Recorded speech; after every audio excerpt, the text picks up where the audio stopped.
नमस्कार दोस्तों। धन पाने की इच्छा इस संसार में कौन नहीं करता।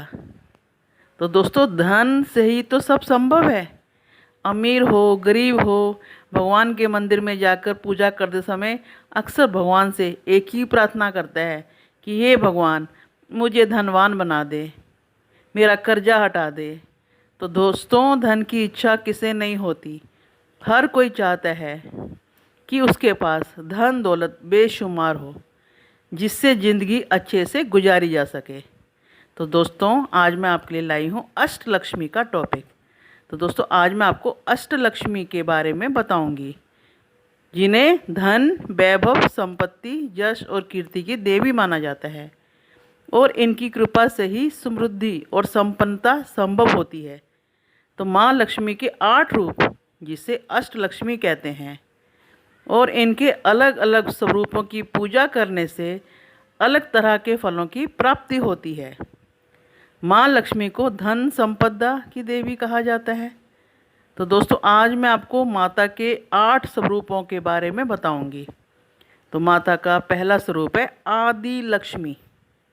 आदि लक्ष्मी, जिनके बारे में भागवत पुराण में लिखा है कि महालक्ष्मी ने ही सृष्टि के आरंभ में त्रिदेवों को प्रकट किया था। आदि लक्ष्मी हमेशा अपने भक्तों को वरदान देती रहती है। माना जाता है कि पूरी सृष्टि आदि लक्ष्मी के गर्भ से उत्पन्न हुई थी। सभी देवी देवताओं की उत्पत्ति उन्हीं से हुई। दक्षिण दिशा में इस माता का स्थान है और बहुत पूजा की जाती है दक्षिण दिशा में इन माता की। और दक्षिण भारत जैसे कि आंध्र प्रदेश, वहाँ पर माता की बहुत ज़ोर शोर से पूजा की जाती है। ऐसे ही कर्नाटक, वहाँ पर भी माता की बहुत पूजा पाठ किया जाता है। तमिलनाडु में तो वहाँ इन माता को वर महालक्ष्मी के नाम से पुकारा जाता है। मतलब वहाँ से वर महालक्ष्मी नाम से वो लोकप्रिय हैं। तो परिवार, दोस्तों और रिश्तेदारों की भलाई के लिए और सभी विवाहित महिलाएं इन्हें अत्यंत विश्वास और पूजा के साथ इनकी पूजा करती हैं। तो ये माता मोक्ष का मार्ग भी दिखाती हैं। तो दोस्तों, दूसरी है धान्य लक्ष्मी। धान्य लक्ष्मी माँ का दूसरा रूप है। धान्य लक्ष्मी, इन्हें धान्य देवी कहा जाता है। क्यों कहा जाता है? क्योंकि ये अनाज देने वाली माता है। मतलब अनाज द्वारा धन, यानी कि अनाज का धन। पृथ्वी में जो भी अनाज होता है और खाने वाली हर योग्य चीज़ को धान्य लक्ष्मी कहते हैं। किसान इनकी भरपूर पूजा करते हैं। इन देवी को जो मतलब तस्वीर है इनकी, इनको हरे वस्त्रों में दिखाया जाता है, जो कृषि भूमि की हरियाली की प्रतीक हैं। दोस्तों, ऐसी ही एक कथा है कि महाभारत के दौरान पांडवों को वन में भोजन खोजने में मुश्किल हो रही थी। तब उन्होंने धान्य लक्ष्मी की पूजा करी थी। तब माता ने प्रसन्न होकर उन्हें एक लकड़ी का कटोरा दिया। उन्हें खाने की कभी तंगी ना आए। और वह एक ऐसी प्यारी माँ है जो अपने बच्चों की देखभाल करती हैं कि वे कभी भूखे ना रहें। धान्य लक्ष्मी को अन्नपूर्णा का स्वरूप भी मानते हैं। तो दोस्तों, बस यदि आपने इन्हें प्रसन्न रखना चाहते हैं तो आप कभी भी खाने का अनादर ना करें, कभी गुस्से में खाना ना फेंकें, नहीं तो यह माता आपसे नाराज हो सकती हैं। दोस्तों, अब तीसरी माता है धन लक्ष्मी। माँ लक्ष्मी का तीसरा स्वरूप है धन लक्ष्मी। धन लक्ष्मी, इनके हाथ में धन से भरा कलश है, दूसरे हाथ में कमल का फूल। धन लक्ष्मी, धन का असली अर्थ है धन, सोना, भूमि, संपत्ति। मतलब आपके पास सोना, भूमि, संपत्ति की देवी माना जाता है। तो देवी धन लक्ष्मी से प्रार्थना करते हैं कि हम सच में अपनी भावनाओं पर विजय प्राप्त कर सकें। मतलब अधिक मात्रा में धन और प्रोस्पेरिटी का हम एहसास कर सकते हैं।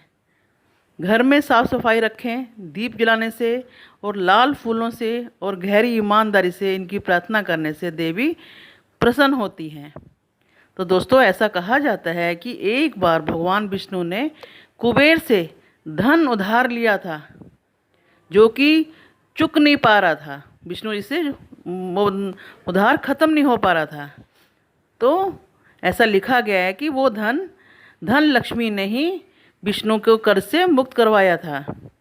तो दोस्तों, इनकी पूजा करने से कर्जों से भी मुक्ति मिल जाती है। तो माँ लक्ष्मी का चौथा स्वरूप है गज लक्ष्मी। गज लक्ष्मी की सवारी हाथी है। जैसे कि नाम से गज लक्ष्मी, तो इनकी जो सवारी है हाथी है और इनके हाथों में कमल का फूल है और ये हाथी पर बैठी हुई हैं, जो घर में वैभव और सुख संपत्ति लाती हैं। इन माता को राजलक्ष्मी के नाम से भी जाना जाता है, जो सच्चाई और शक्ति की प्रतीक हैं। ये माता पशुधन दाता के रूप में भी प्रतिष्ठित हैं। जो लोग पशु पालकर गुजारा करते हैं, तो गज लक्ष्मी का यह रूप उन लोगों के डर को दूर करता है जिनके पास पशुधन है। पशुधन मतलब हो गया, जैसे आपके पास गायें हैं, भैंस हैं, बकरियां हैं, मुर्गियां हैं, जो भी मतलब वो जानवर जो आपको मतलब कि आपका जीवन संभालता हो, आपको आजीविका खोने से बचाता है और आपकी ज़रूरत पूरी करने के लिए पशुधन पालन पर आप निर्भर हैं। इस प्रकार इनकी पूजा पशुधन दाता के रूप में की जाती है। पहले टाइम पर राजा अपने पास युद्ध करने के लिए हाथी रखा करते थे, तब उस समय गज लक्ष्मी की पूजा की जाती थी। तो दोस्तों, अब हम पांचवी माता हैं संतान लक्ष्मी। ये माता प्रजनन क्षमता की प्रतीक हैं। जिनको बच्चे नहीं होते, तो उन प्रजनन क्षमता की प्रतीक हैं। सोने के गहनों से सजी हुई हैं, एक बच्चे को पकड़ी हुई हैं। इन माता को बच्चों की सुखी परवरिश के लिए आवश्यक गर्मजोशी और देखभाल प्रदान करती हैं। जीवन में कितना भी रुपया पैसा हो, यदि घर में संतान नहीं है तो इंसान की खुशियाँ अधूरी हो जाती हैं। धन धान्य की देवी माँ लक्ष्मी, इस रूप में पूजा करने से संस्कारी संतान की प्राप्ति होती है। तो दोस्तों, छठा रूप है ऐश्वर्य लक्ष्मी। जैसा कि नाम से पता चलता है, ऐश्वर्य लक्ष्मी मतलब प्रोस्पेरिटी की देवी, ऐश्वर्य की देवी। इनकी पूजा करने से समाज में नाम होता है, यश प्रतिष्ठा बढ़ती है, नेम फेम होता है। तो दोस्तों, अब बात करूंगी सातवां रूप की। तो सातवां रूप है वीर लक्ष्मी। वीर लक्ष्मी, जिसे हम माता कात्यायनी का रूप भी मानते हैं, जो समाज में नाम तो करती हैं, साथ में अच्छा जीवन साथी देती हैं। जिनके विवाह में कष्ट होता है, उसमें इनकी आराधना करने से अच्छे वर की प्राप्ति होती है। माता की कृपा से कॉन्फिडेंस मतलब साहस बढ़ जाता है।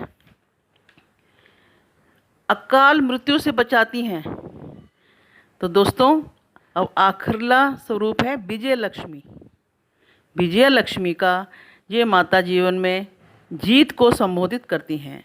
यदि आप किसी मामले में, जैसे कोर्ट और कचहरी का चक्कर होना, या शत्रुओं का भय बने रहना, या जीवन में मुसीबतें बाधाएं आएँ, तो इन माता की पूजा अर्चना करने से आपको जीत हासिल होती है। सभी कठिनाइयों का सामना करना मतलब कठिनाइयों को दूर करती हैं और सकारात्मकता प्रदान करती हैं। पालन पोषण करने वाली माता हैं। अपने भक्तों को वह सब देती हैं जिनकी इन्हें ज़रूरत होती है। बस आपने क्या करना है, ईमानदारी से करना है। तो अष्टलक्ष्मी तक पहुंचने का सही रास्ता है कि आप पूरे ईमानदारी से इनकी पूजा अर्चना करें। धन्यवाद दोस्तों, आपने मेरी वीडियो देखी। अब मिलेंगे अगली वीडियो में।